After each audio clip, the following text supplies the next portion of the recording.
Olá, estamos de volta para nosso encontro semanal, que mantém você informado sobre as notícias e decisões da Justiça Federal da Primeira Região. Justiça Federal impede que renda de aposentada seja penhorada para pagamento de parcelas de empréstimo em atraso. Confira esses e outros assuntos no Inteiro Teor, que está começando agora.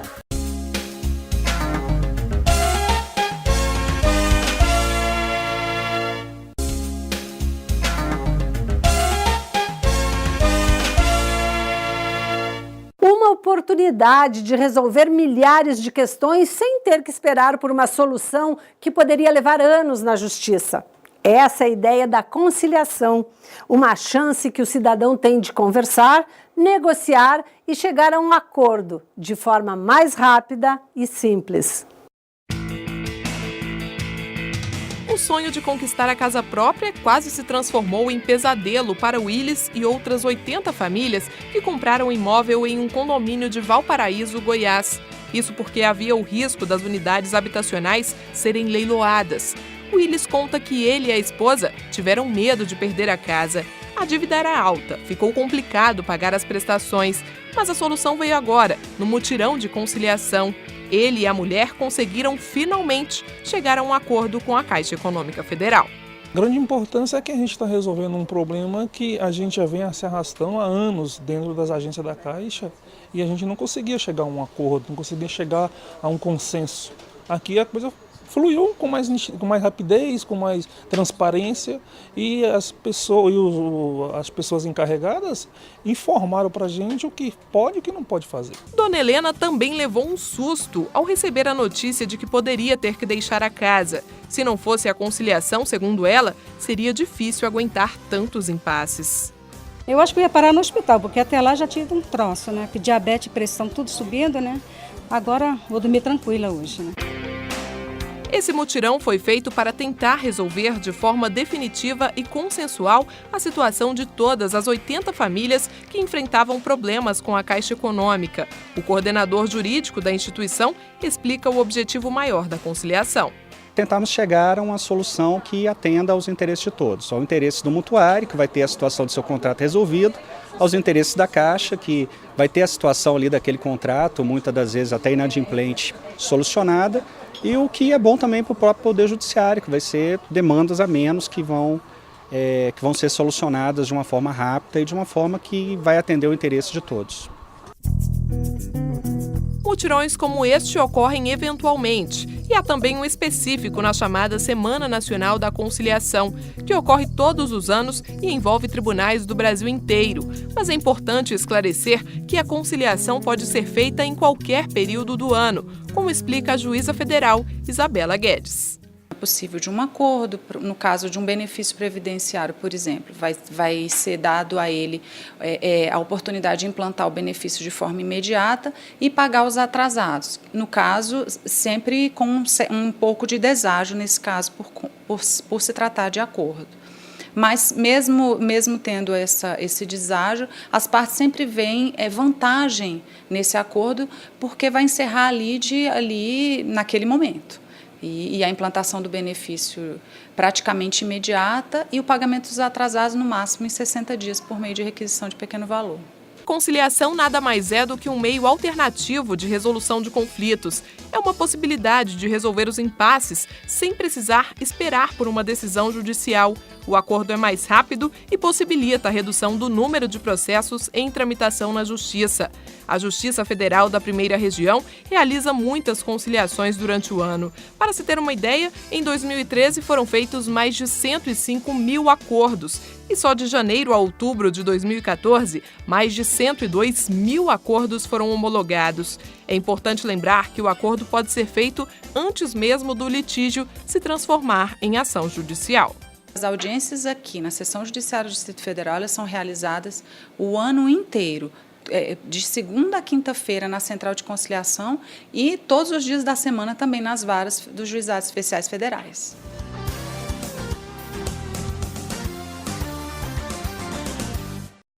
Vamos agora ao nosso espaço de educação corporativa.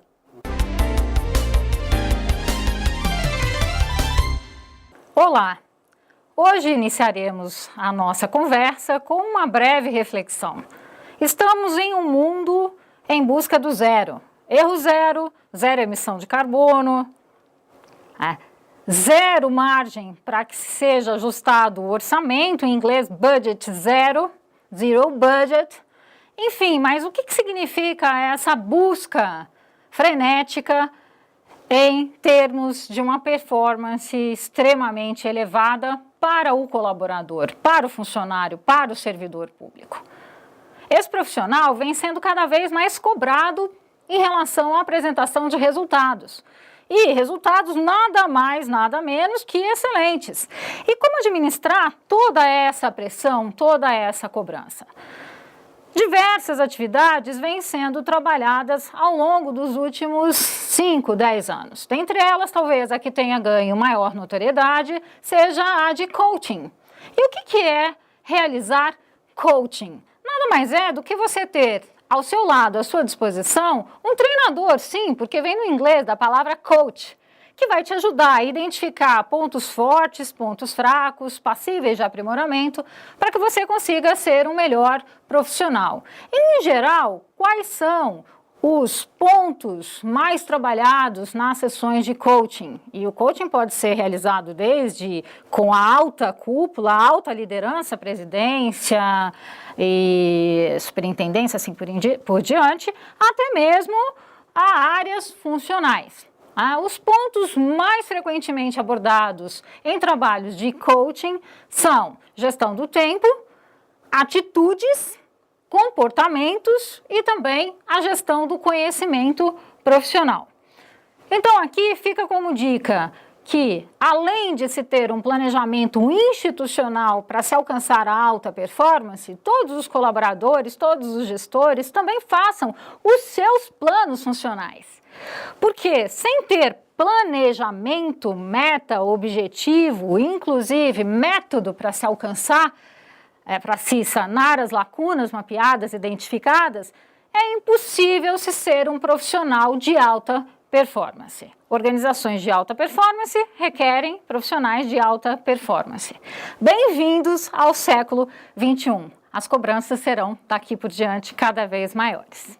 Mas estaremos preparados para isso. Espero que a nossa conversa tenha sido válida. Meu nome é Rossana Pavanelli, foi um prazer estar com vocês.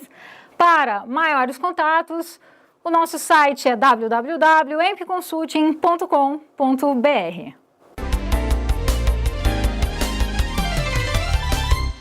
Conheça a situação de aposentados que comprometeram mais de 30% de sua renda com empréstimos. Como fugir da armadilha do consumismo fácil? Já voltamos.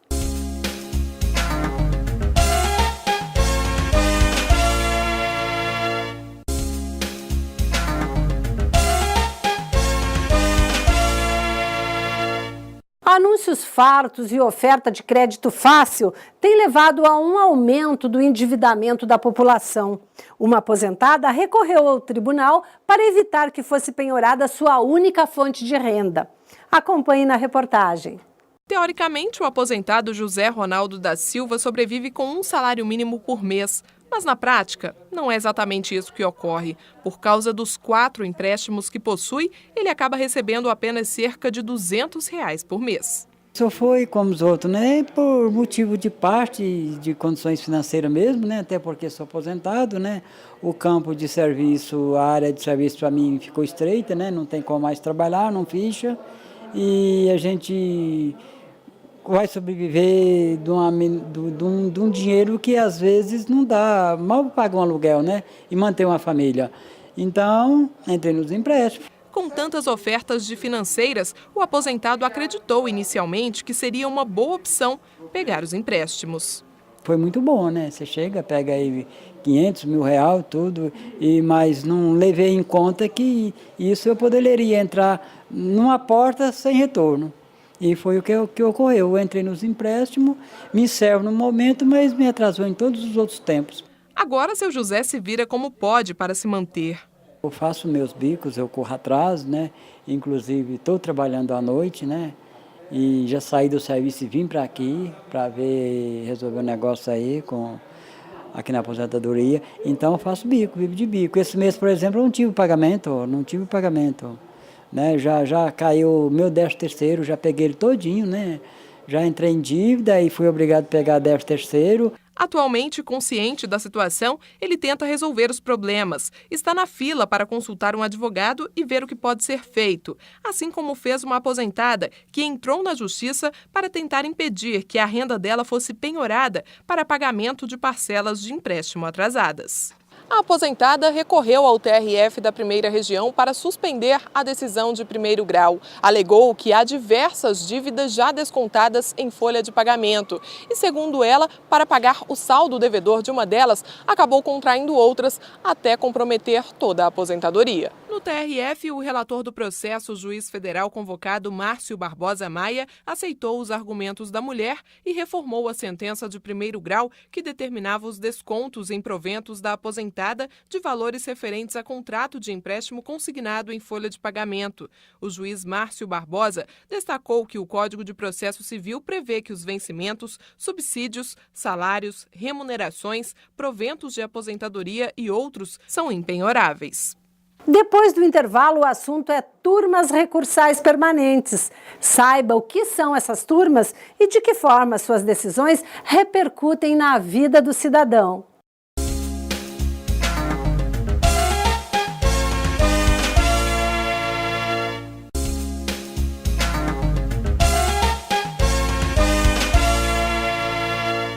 No Tocantins, a Justiça Federal ganhou uma turma recursal permanente e inaugurou um núcleo de apoio aos juizados especiais federais. A partir de agora, a população mais carente, que recorre aos juizados especiais federais, terá uma resposta mais rápida para suas causas. Palmas, Tocantins, a maior cidade do estado, já tem mais de 265 mil habitantes e é a capital com o melhor índice de desenvolvimento humano das regiões norte e nordeste do Brasil. Palmas é uma cidade planejada que vem se desenvolvendo cada dia mais. E no compasso desse crescimento, a Justiça Federal da capital reforçou sua atuação com a instalação de uma turma recursal permanente. A nova unidade representa maior agilidade no julgamento dos recursos dos juizados federais. Antes, essa turma funcionava junto com a do Distrito Federal, o que obrigava a um deslocamento muito grande dos advogados. Agora, instalada a turma recursal aqui em Palmas, você aproxima a turma recursal do jurisdicionado e permite que o julgamento dos recursos se dê de forma mais célere, mais rápida. A turma recursal permanente da Seção Judiciária do Tocantins será composta por 3 juízes federais titulares. Cada juiz federal desse vai ficar, em média, aqui no estado do Tocantins, com 1.500 processos, o que já é mais razoável para que nós tenhamos uma justiça de qualidade, que isso é muito importante, mas sejamos céleres, uma promessa da Constituição Federal. Então, a diminuição, no mínimo, é de 6 meses a 1 ano.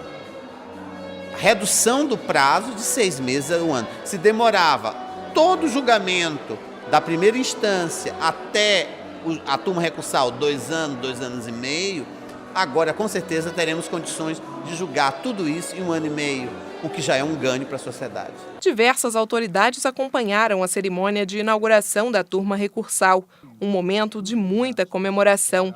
Para a diretora do Foro da Seção Judiciária, a instalação da turma permanente representa uma vitória da democracia. Significa garantir acessibilidade aos sistemas judiciários, exatamente isso, acessibilidade ao sistema de justiça, considerando que não há democracia sem se garantir o acesso à justiça. A instalação da turma recursal é uma oportunidade muito grande para dar bastante celeridade aos processos, principalmente processos previdenciários.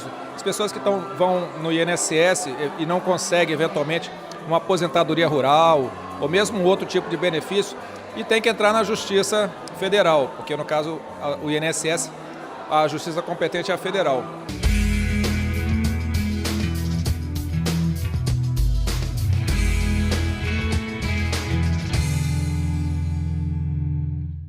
Nossa entrevistada hoje é a juíza federal Denise Drummond. diretora do Foro da Justiça Federal da Seção Judiciária do Tocantins. Vamos começar falando do Tocantins. A senhora atuou como juíza substituta de 2001 a 2004. Quando eu cheguei no Tocantins, já como juiz federal, que eu já estava lá desde 92, né? Ou melhor, tinha estado lá. Ainda era uma cidade mais acanhada, a seção judiciária era menor. Eu fui implantar os juizados, dar continuidade a essa implantação que tinha iniciado. Os juizados ainda eram precários, ainda era serviço destacado, não tinha vara. Então, um trabalho bem pioneiro. Hoje a realidade é outra. Agora, eu acho que é até importante a gente lembrar, em 2002, nós tivemos a oportunidade aqui do tribunal de ir até o Jalapão no primeiro juizado especial no deserto do Jalapão. A ideia da desembargadora Selene, né? Ela idealizou esse itinerante. E ela foi, tanto idealizou quanto foi, conversou com as partes. Era tudo muito precário, não sei se... Era um ônibus, né? Muita poeira. Muita poeira. Algumas audiências foram feitas manuscritas, porque faltou energia. Até as instalações eram muito precárias. A doutora Selene, ela achou um versículo, conversando com um sacerdote, ela achou um versículo que dizia assim: a justiça habitará o deserto. E ela visualizou isso, ela encampou essa ideia e ela foi exatamente para levar a justiça àquelas pessoas que estavam isoladas em regiões desérticas. Foi isso que ela fez.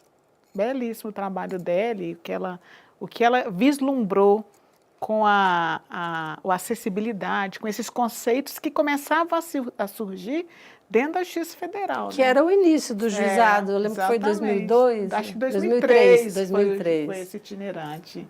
A dona Balbina, né, Maria Balbina, que foi reentrevistada agora, foi um trabalho de vocês que foram com o motorista lá para fazer a termação dela com pedido do benefício previdenciário. Ela hoje está mais jovem, impressionante, assim, como ela adquiriu vida. Né? O que a cidadania leva para a pessoa, né, para o indivíduo? O que as garantias, a efetividade das garantias constitucionais leva para o indivíduo. É um negócio fabuloso, é uma transformação, né? E para a sua experiência assim, pessoal, como essa atuação junto ao juizado, como é que foi? O juiz fica marcado com experiências como essas que a gente viveu lá. Sem dúvida.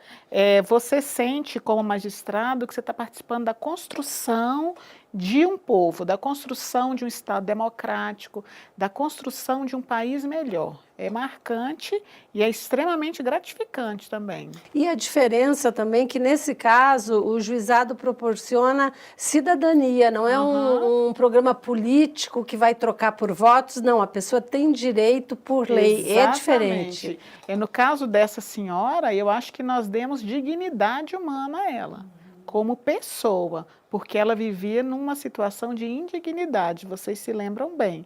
Ela vivia isolada na comunidade, acometida de uma enfermidade. Com hanseníase, né? Exatamente. Parece coisa até de outros milênios, né? De outras eras. E o que nós levamos para ela foi transformá-la numa pessoa consciente daquilo que ela tinha, que eram seus direitos. Agora, a partir dessa atuação no juizado, agora a senhora está num cargo que é mais administrativo, como diretora do foro. Como essa mudança para o juiz de estar ali na decisão, frente ao processo, e agora mais numa, digamos assim... O juiz tem que ter duas cabeças. Ele tem que pensar como juiz de um jeito e como administrador de outro. As lógicas são diferentes de atuação, em alguns aspectos. Ele deixa de ser o intérprete da lei com o conceito de interpretação que os próprios tribunais dão à atuação do juiz, para ser agora apenas um executor daquela legislação administrativa. É diferente, é uma experiência muito boa também. E é um aprendizado, né? Sempre é um aprendizado. E agora, recentemente, foi instalada uma vara recursal. O que representa essa vara? As turmas permanentes... Aí eu também, na minha ótica, como gestora, tenho como a consolidação da Justiça Federal no Tocantins, levando prestação jurisdicional com eficácia para o jurisdicional. E aí nós nos empenhamos para que Palmas também fosse contemplado com turma recursal. O tribunal foi sensível e agora instalamos. Eu vejo como uma vitória da população tocantinense.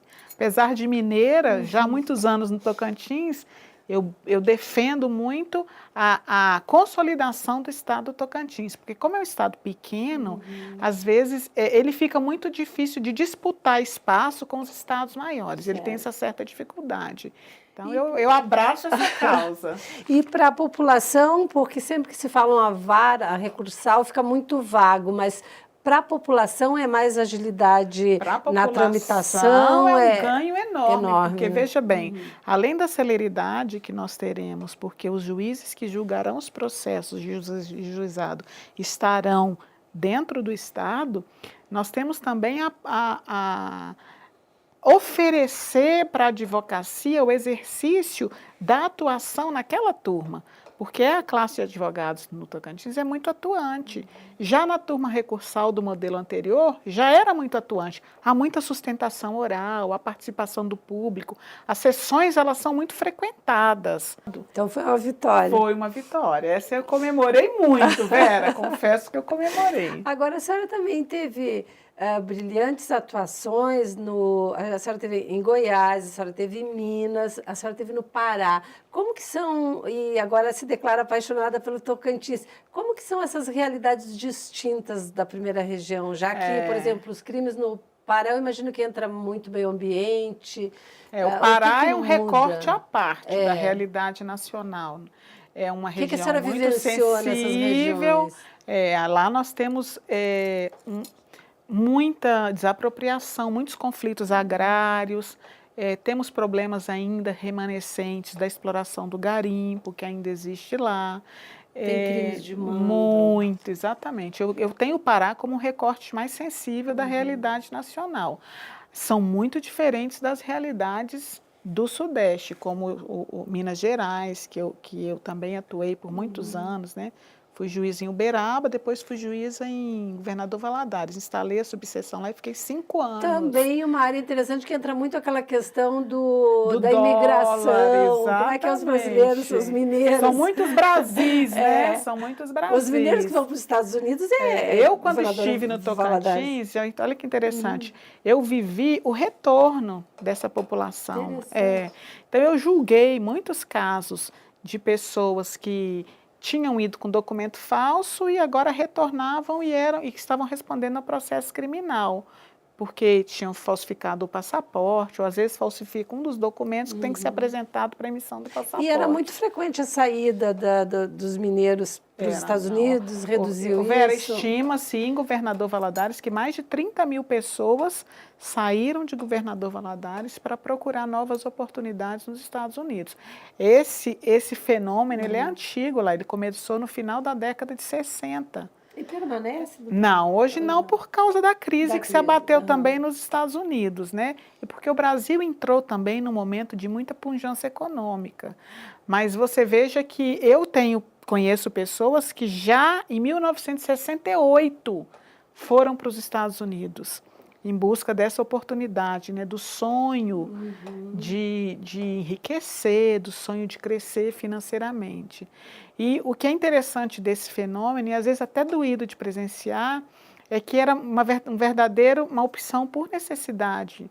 Essas pessoas que às vezes, no desespero de procurar mais oportunidades lá fora e que falsificavam os documentos, eram manicures, eram enfermeiras, eram pedreiros, eram cabeleireiras. Então, eram pessoas da comunidade.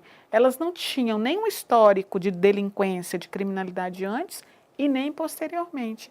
No entanto, haviam cometido esse crime. Para poder sair do país. Numa época, em décadas em que o Brasil teve muitos problemas econômicos. A década de 80 foi chamada de década perdida do ponto de vista econômico e que foi a década de 80 e 90 foram as décadas em que esse fenômeno mais se intensificou. Então, pessoas que acabavam condenadas criminalmente por terem, às vezes, num momento até de desespero, né? Em busca de uma situação melhor. Situação difícil para o juiz aí. Exatamente, muito difícil. Era até sofrido fazer essas audiências e ver muitas pessoas choravam nas audiências.